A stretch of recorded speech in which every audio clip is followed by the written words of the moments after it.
Hello. My name is Karrington Watson. My students from my online tutoring position, they come in by Miss Watson or Miss W. So for my example, because I don't really physically know how to do a screen recording for this specific app, for example, something my third, fourth, and fifth grade students were having trouble with was understanding area and perimeter within math.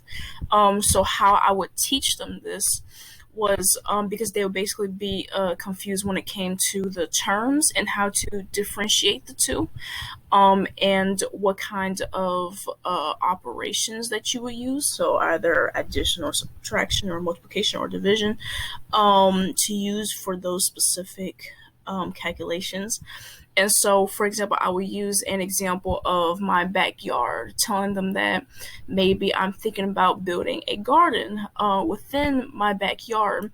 However, I need to know the amount of space that I am able to work with when it comes to my backyard. So I would tell them that we would need to find out the area of my backyard, which is in square feet, which is the units. I would tell them that the width of my backyard, for example, maybe is 5 feet, not realistically, right? 5 feet, and the width of my backyard is 10 feet. I'm sorry, the width of my backyard is 5 feet, but the length of my backyard is 10 feet, right? And so I would tell them, look at width as using rows. So, for example, because it's 5 feet, there will be 5 rows.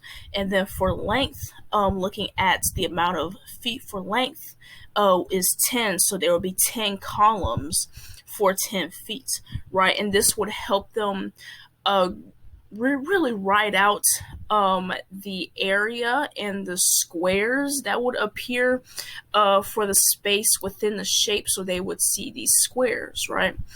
And so I would tell them the amount of squares within that shape is what you would count. When you count the amount of squares within that shape would actually be the area.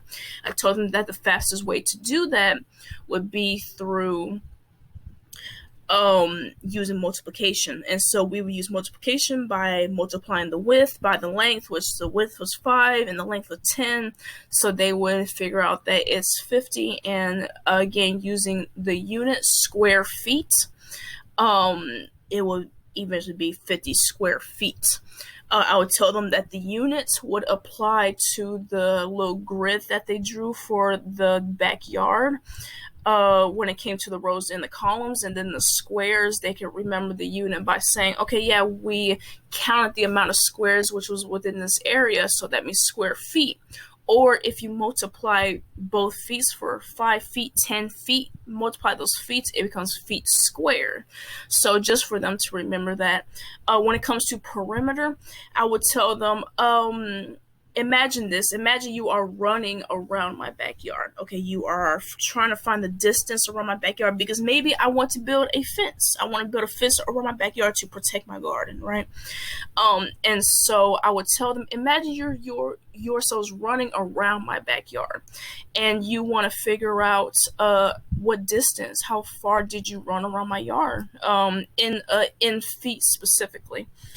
And so I would say, so one side you would have how many feet you ran, another side you would want to add that amount of feet that you had just ran to the other side, right? And then you would finish running around. So I told them in general that you would need to find the total distance around my backyard, total, which is a math term indicating addition, that you would need to add all the sides of the backyard to figure out what the perimeter is.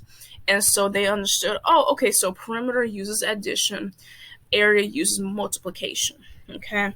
And so they would add, one side 5 feet, then 10 feet, then 5 feet, then 10 feet, all of it equaling to 30 feet in total. So then we would come to the conclusion that the area of my backyard is 50 square feet and the perimeter is 30 feet. So that's how I would show my students that example. And yeah, I would also, if I'm doing this on a whiteboard, for example, I have a pad where I can draw different diagrams of this example. I would do area in red, perimeter in blue, so that way they can visualize and see a difference whenever we draw the example.